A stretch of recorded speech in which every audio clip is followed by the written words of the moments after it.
Bank of മഹാരാഷ്ട്രയുടെ Vadakara ബ്രാഞ്ചിലെ സ്വർണ്ണ തട്ടിപ്പ് കേസിലെ അന്വേഷണം പ്രത്യേക സംഘം നാളെ ഏറ്റെടുക്കും. ജില്ലാ ക്രൈംബ്രാഞ്ച് ഡിവൈഎസ്പി ജി ബാലചന്ദ്രന്റെ നേതൃത്വത്തിലുള്ള സംഘമാണ് കേസ് അന്വേഷിക്കുക. പണയ സ്വർണത്തിന് പകരം മുക്കുപണ്ടം വെച്ചാണ് മുൻ ബാങ്ക് മാനേജർ സ്വർണം തട്ടിയെടുത്തത്. മിഥില ബാലനാണ് ചേരുന്നത് കോഴിക്കോട് നിന്ന് വിവരങ്ങളുമായി. Mithila, good morning.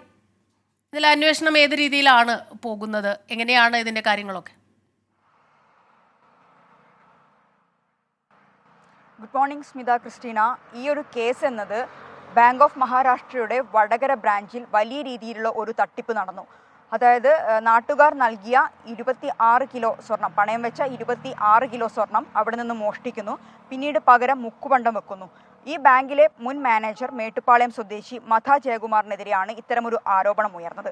ഈ ആരോപണം ഉന്നയിച്ചത് അല്ലെങ്കിൽ ഇത്തരമൊരു തട്ടിപ്പ് കണ്ടെത്തിയത് പുതുതായി അവിടെ ജോയിൻ ചെയ്ത ശാഖാ മാനേജറാണ്.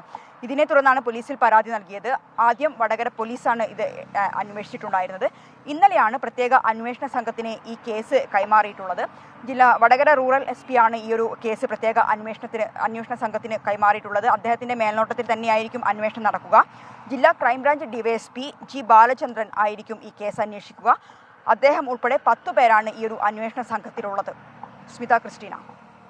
ശരി, മിഥില ബാലനാണ് വിവരങ്ങളുമായി കോഴിക്കോട് നിന്നും ചേർന്നത്.